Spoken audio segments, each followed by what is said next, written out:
Monsieur le Président, bonjour. Bonjour, madame. Merci de recevoir l'ORTB dans votre bureau, symbole du siège de vos inspirations, de vos réflexions et surtout de vos décisions.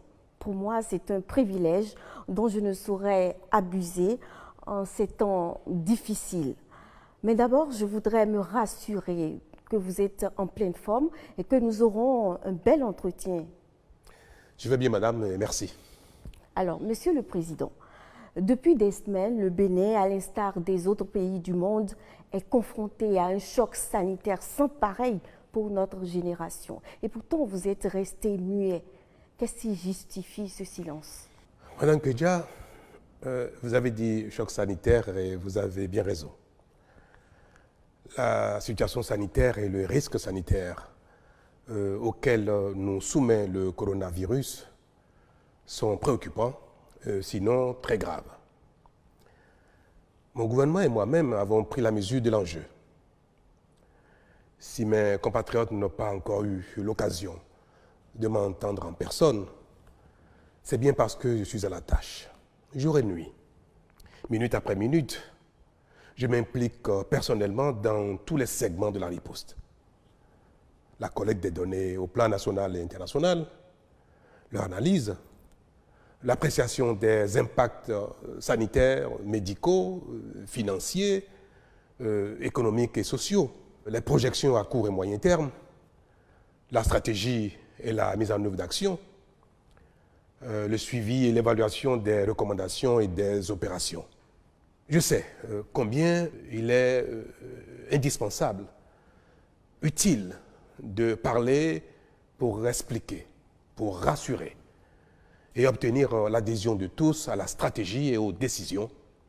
Mais, madame, sachant que la plupart des Béninois, de mes concitoyens, nous font confiance, j'ai consacré mon esprit à l'analyse sereine de la situation et de toutes ses implications. C'est pour moi l'occasion de remercier l'ORTB de me donner l'occasion de vous dire, madame, à vous et à mes compatriotes, que la situation est vraiment grave et que le risque est grand. Mais rassurez-vous, madame, je voudrais pouvoir rassurer mes compatriotes que empêcher le coronavirus de se propager au Bénin et d'y faire beaucoup de victimes est à notre portée.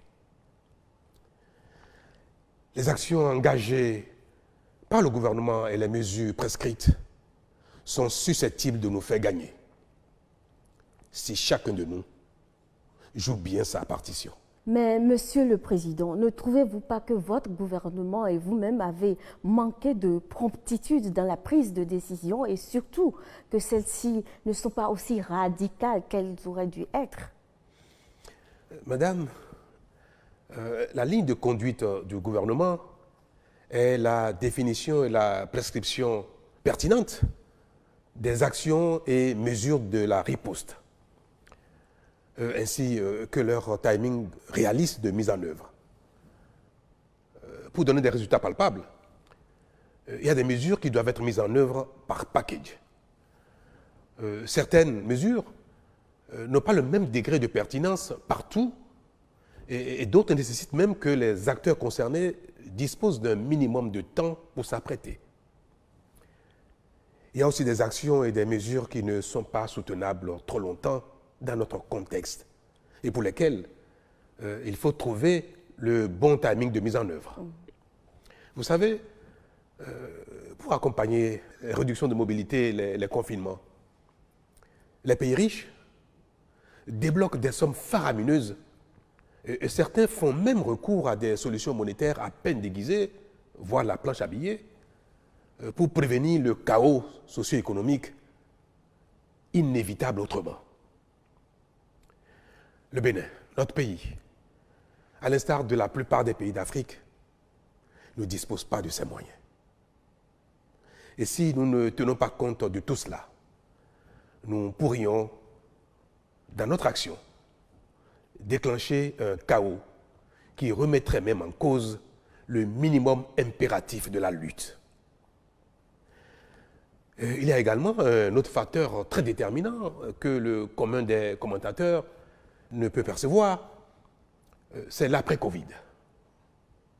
Parce que ce combat, nous allons le gagner, forcément. Nous devons donc combattre le virus et le vaincre, mais sans compromettre notre survie après victoire. Si nous prenons des mesures qui affament tout le monde à la fois et trop longtemps, elles finiront très vite par être bravées et bafouées sans avoir permis d'atteindre les objectifs. Je vous donne un exemple. Contrairement aux citoyens des pays développés, d'Amérique dont je viens de parler, d'Asie, d'Europe, la grande majorité des Béninois est en revenu non salarial. Combien de personnes au Bénin ont un salaire mensuel et qui peuvent attendre 2, 3 semaines, 4 semaines, même sans travailler, et vivre des revenus du mois? Combien? Comment peut-on donc, dans un tel contexte, où la plupart de nos concitoyens donnent la popote avec les revenus de la veille, comment donc peut-on décréter sans préavis un confinement général de longue durée? Les mesures que nous venons de prescrire, madame, et qui vont entrer en vigueur dès demain, lundi, nous permettront d'empêcher la propagation du virus à l'intérieur du pays, tout en préservant l'activité économique dans une partie du territoire et en réduisant seulement la mobilité de certains acteurs dans la zone critique. C'est un exercice très difficile qui requiert sérénité, sang-froid et perspicacité. Nous avons pris des mesures, les mesures qui s'imposent, avec un sens de responsabilité et discernement. Nous veillerons donc, sans complaisance, à leur respect par tous.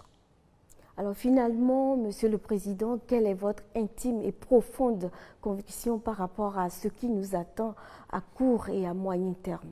Madame, ce que je voudrais dire à mes compatriotes est que la menace est sérieuse. Elle est grave. Mais que nous avons collectivement les moyens d'y faire face. Notre survie individuelle et collective est entre nos mains. Elle est entre les mains de chacun d'entre nous, pris individuellement. Chacun de mes compatriotes, vous et moi, pris individuellement, est responsable désormais de notre survie. Nous n'avons pas besoin de beaucoup d'intelligence, de beaucoup de moyens, de beaucoup d'imagination. Il nous suffira simplement à chacun de respecter les mesures, les prescriptions qui ont fait leur preuve par ailleurs. Cela nécessitera, c'est sûr, beaucoup de sacrifices, d'énormes sacrifices pour certains. Mais à la fin, chacun sera fier d'avoir joué sa partition, d'avoir lui aussi payé un certain prix et d'avoir vaincu lui aussi le coronavirus. Nous sommes une grande nation. Nous allons une fois encore en donner la preuve en éliminant le coronavirus de notre pays sans grand dégât. J'y crois. J'invite mes concitoyens à y croire parce que, comme je l'ai dit tout à l'heure, je veux le répéter, les moyens d'y parvenir sont à notre portée. Ils dépendent de chacun de nous. Nous sommes capables chacun de les mettre en œuvre, de les respecter avec juste un peu de volonté, de la discipline et l'envie, la volonté de consentir chacun un peu de sacrifice pour nous, pris ensemble, et pour nous individuellement. Madame, mais ma conviction pour demain est que chacun de mes Béninois est capable de respecter les mesures, de faire l'effort qu'il faut. Ma conviction pour après-demain est que nous allons gagner et que nous allons continuer notre marche vers le développement. Monsieur le Président, ce fut un plaisir de nous entretenir avec vous. Je vous remercie. Merci, madame. Et je vous invite à donner l'exemple autour de vous Et si chacun de nous peut faire pareil, faire ce qu'il faut, ce qui est prescrit, et en donner l'exemple, nous allons collectivement y arriver. Merci, madame. Monsieur le Président. Oui.